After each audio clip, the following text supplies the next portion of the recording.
On October 7th, more than 1,200 Israelis were slaughtered by Hamas terrorists.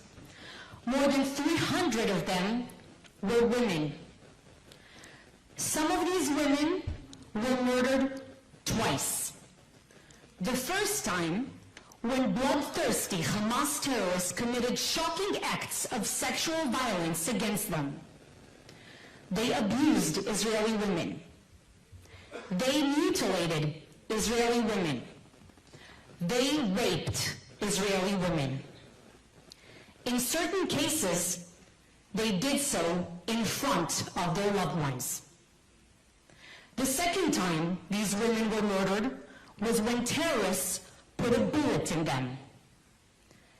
In at least one case, this happened simultaneously. Let that sink in.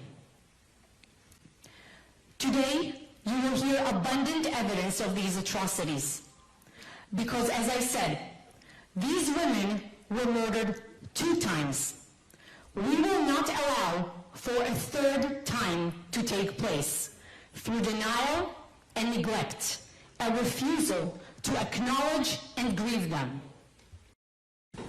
Distinguished colleagues, members of Congress, women's rights leaders, friends, I want to thank you all for joining us today. Friends, on October 7th, Israel suffered the most brutal massacre since the Holocaust. The atrocities committed by Hamas were more barbaric than ISIS. Some say more cruel and barbaric than the Nazis. Babies were murdered and beheaded. Families were bound together and burnt alive. Children were executed in front of their parents and parents in front of their children. But tragically, Hamas's heinous war crimes and crimes against humanity did not end there. On October 7th, Hamas perpetrated rape and sexual violence, exploiting these unforgivable crimes as weapons of war. These were not merely sick, spur-of-the-moment decisions to defile and mutilate Israeli women and girls, to parade their naked bodies in the street while onlookers cheered. This was premeditated. This was planned. This was instructed. Hamas terrorists were told to commit these acts of sheer evil in order to terrorize us and our families, in order to drive us away from Israel out of fear. This is the enemy that we are facing. An enemy that views reprehensible gender-based violence as part of their genocidal war against Israel. An enemy that proudly weaponizes the cruelest forms of sadism. An enemy that views Israelis not as human beings, but as vermin. This is precisely why such evil must be eradicated. Hamas has no place among humanity. Today, we will hear how women of all ages, from young girls to grandmothers, were not spared. We will hear of violence that is absolutely unthinkable.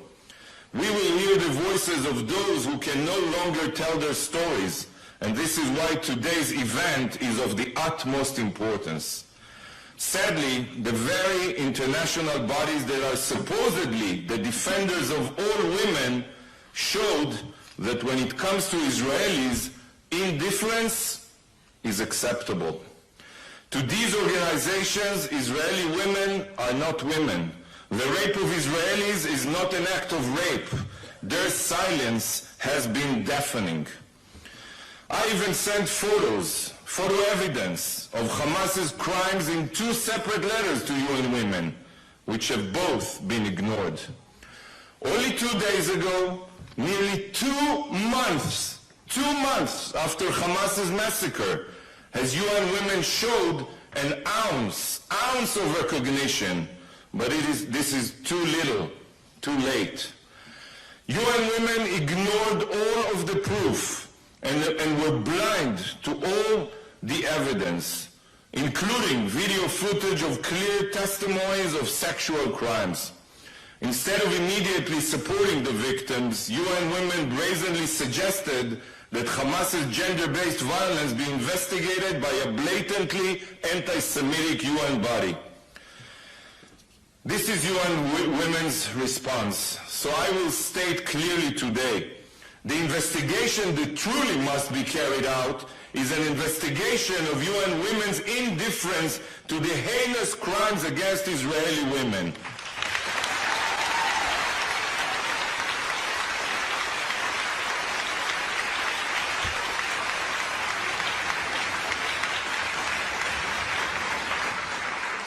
Although this is heartbreaking, not only for Israelis, but for all women, we must not despair. Look around you. Look at this room. It's overflowing with steadfast leadership and unbreakable values. Every person here is willing to stand up to immorality and vile crimes, to hear the stories of the victims who can no longer tell them, and to amplify their voices worldwide. Despite the short notice, we received overwhelming support for this event. This is an immense source of inspiration, and it empowers women everywhere. If the UN chooses to remain silent in the face of evil, that doesn't mean the world will follow suit. If the top-down approach is broken, the bottom-up approach will prevail. The world will know the truth. We know the truth, and we will make the truth heard. The stories of Israeli women will not be silenced. The truth will prevail, and justice will be brought. Good afternoon. It's very important that we are all here. It is very important that we are giving voice to the women who were raped and murdered on October 7th. It's very important that we are speaking truth to power at this time and in this place. I'm grateful for the leaders here. I'm grateful to Cheryl for your voice, to take your platform to speak out so loudly and so boldly and so clearly is essential. I'm grateful for the ambassador, for your searing words, your absolute truth, and your unwillingness to accept silence from your colleagues at the UN.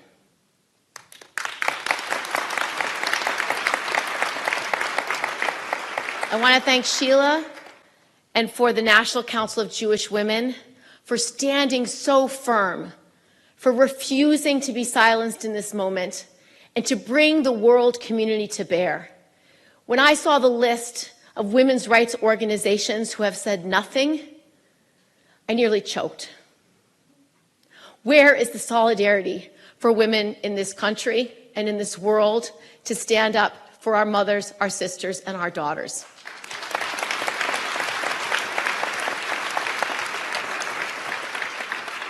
The horrific acts committed on October 7th by Hamas are truly indescribable. I've seen much of the raw footage. It takes your breath away in the sheer level of evil it depicts. You can't unsee when you see it, and it haunts you like no other image you could ever see on a movie screen. The barbaric acts are acts beyond what we have seen from ISIS, Al-Qaeda, other horrific terrorist organizations around the globe. Witnessing people trying to behead people through many means is disgusting.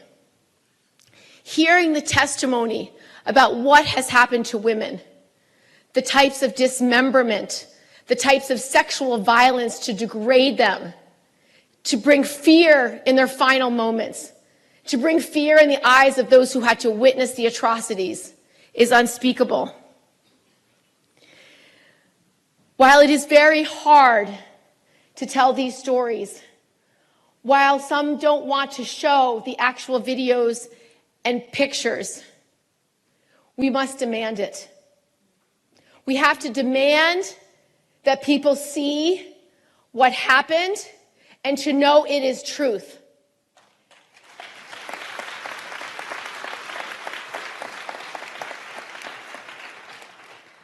We collectively must ensure that the world knows the heinous, horrific, barbaric nature of Hamas's actions. We have to ensure that it is engraved in history for all time, just as when we go to see Yad Vashem and see the memories and the moments and the failures and the cruelty and the horror of what happened during World War II. One of the earliest images that we have been able to see is the attack during the attack was that of Nama Levy. She was being dragged by her hair, her hands tied behind her back, thrown into a truck, blood streaming down her face, streaming down her arms, streaming down her back. Her sweatpants were covered in blood, streaming down her legs, clearly a victim of sexual assault. She was in terror. We've seen photos of bodies of all ages with unspeakable injuries. We've heard testimony of young girls being killed with their pants pulled down and naked, alone, afraid, and in terror.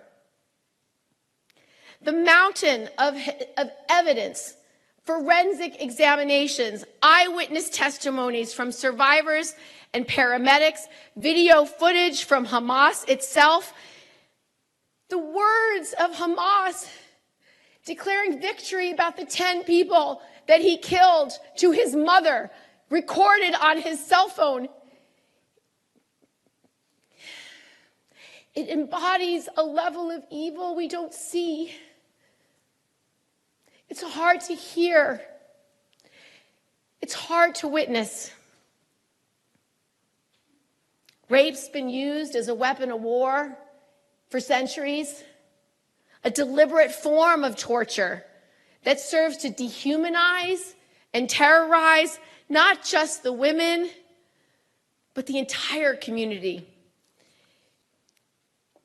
This explains why the atrocities committed on October 7th and the international community's reluctance, even refusal to condemn or even acknowledge them, doesn't just strike fear in the hearts of Israeli women, it strikes fear in the hearts of every woman and girl around the globe. Their bodies are not worth defending. Their humanity is not worth protecting.